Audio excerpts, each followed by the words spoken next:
counter feelings of stress. But while a vegan diet can provide remarkable health benefits, this is not one of those books that claims veganism is going to extend your life. It might, but it might not. Instead, we will show you how veganism is an act of resistance, as well as a resource for hope and healing. This is resistance that starts in your kitchen, making it the ultimate in local activism. While most people need to step back from activism now and then out of necessity, everyone has to eat. When the rest of life feels overwhelming, every meal provides an opportunity to continue your resistance. But what happens in the kitchen doesn't stay in the kitchen. Earlier protesters of unjust conditions knew that. Before the Civil War, abolitionists refused to buy sugar from the slave states. By their mere existence, soup kitchens throughout the decades have protested hunger. Since the 1960s, boycotts of lettuce, strawberries, and other foods have been an essential part of fighting for better labor conditions for the farm workers who harvest our food. During that same decade, the Black Panthers began a free breakfast program for school children. It not only fed more than 20,000 children in 19 cities, but called attention to the connection between childhood hunger and school performance. In the early 1970s, U.S. housewives stopped buying meat because prices had soared.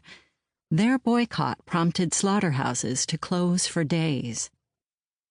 Feeding people and boycotting food linked to unethical practices are the hallmarks of historic protest kitchens. We know veganism is often seen as antithetical to, rather than aligned with, social activism. Something for celebrities and those who can afford it. Something for health obsessives. Something we just don't have time for. Plenty of negative stereotypes contribute to this view of apolitical vegans. The skinny bitch vegan. The you only think about the animals vegan. The holier-than-thou vegan.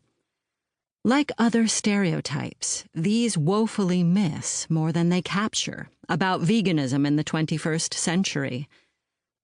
They overlook the dynamic variety of vegan social justice activists, the organizing vegans supporting farm workers, the policy wonk vegans pushing to educate about climate change, the reproductive rights vegan activists who work for access to reproductive health care, the food justice vegans organizing community gardens and food collectives to bring vegan food to their low-income communities, the scientists and inventors seeking to create alternative meats to make eating animal flesh obsolete.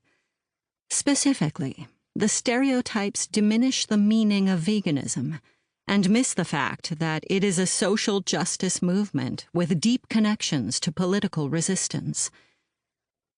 In addition, the stereotypes imply that vegans have deviated from conventional food practices in ways that exclude many. But when you consider the diversity of the places from which we derive some of our favorite foods, a diet often viewed as exclusive could be seen as truly inclusive. We are drawing on the rich soy cultures of China, tofu, Indonesia, tempeh, and Japan, miso and soy milk, the legume protein inventions of the Middle East, hummus and falafel, and the nutrient-dense foods from Latin America, quinoa, black beans, chia seeds, peanuts. We don't claim that being vegan is all you need to do to make things better in our world. But we do want to show how the practice of veganism and its relationship to how we think about the status of animals are connected to progressive values.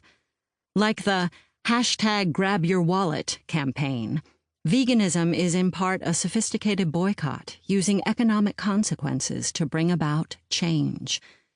We will examine how animal oppression is related to human oppression, and how changing the way we look at animals and removing barriers of otherness fortify our ability to view all beings, including all people, with respect.